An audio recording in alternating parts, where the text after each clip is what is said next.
غرض یونس علیہ السلام بہت کمزور و ناتواں حالت میں خشکی پر ڈال دیے گئے۔ اس کے بعد اللہ پاک نے ان کے لیے ایک بیلدار درخت اگا دیا جس کے سایہ میں وہ ایک جھونپڑی بنا کر رہنے لگے۔ چند دن کے بعد ایسا ہوا کہ حکم خدا سے اس بیل کی جڑ کو کیڑا لگ گیا اور اس نے جڑ کو کاٹ ڈالا۔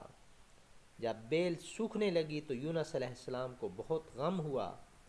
تب اللہ پاک نے وحی کے ذریعے ان کو مخاطب کیا اور فرمایا، یونس، تم کو اس بیل کے سوکھنے کا بہت رنج ہوا جو ایک حقیر سی چیز ہے، مگر تم نے یہ نہ سوچا کہ نینوا کی 1,00,000 سے زیادہ آبادی جس میں انسان بس رہے ہیں اور ان کے علاوہ جاندار بھی آباد ہیں، ان کو برباد اور ہلاک کر دینے میں ہم کو کوئی ناگواری نہیں ہوگی، اور کیا ہم ان کے لیے اس سے زیادہ شفیق و مہربان نہیں ہیں؟ جتنا کہ تجھ کو اس بیل کے ساتھ انس ہے جو تم وحی کا انتظار کیے بغیر قوم کو بد دعا کر کے ان کے درمیان سے نکل آئے۔ ایک نبی کی شان کے لیے یہ نامناسب ہے کہ وہ قوم کے حق میں عذاب کی بد دعا کرے اور نفرت کے ساتھ ان سے جدا ہونے میں ایسی جلد بازی اختیار کرے کہ وحی کا بھی انتظار باقی نہ رہے۔ بہرحال حضرت یونس علیہ السلام کو اب دوبارہ حکم ہوا کہ وہ نینوا جائیں اور قوم میں رہ کر ان کی رہنمائی فرمائیں تاکہ خدا کی اس قدر کثیر مخلوق ان کے فیض سے محروم نہ رہے۔ چنانچہ یونس علیہ السلام نے اس حکم پہ عمل کیا اور نینوا میں واپس تشریف لے آئے۔ قوم نے جب ان کو دیکھا تو بے حد مسرت و خوشی کا اظہار کیا اور ان کی رہنمائی میں دین و دنیا کی کامرانی حاصل کرتی رہی۔ شاہ عبد القادر نور اللہ مرکدہ فرماتے ہیں کہ یونس علیہ السلام کی وفات اسی شہر میں ہوئی جس کی جانب وہ مبعوث ہوئے، یعنی نینوا میں، اور وہیں ان کی قبر ہے۔ ناظرین، اگر آپ کو میری یہ ویڈیو اچھی لگی ہو تو اس کو لائک کریں اور اپنے دوستوں کے ساتھ شیئر ضرور کریں۔ والسلام علیکم ورحمۃ اللہ وبرکاتہ۔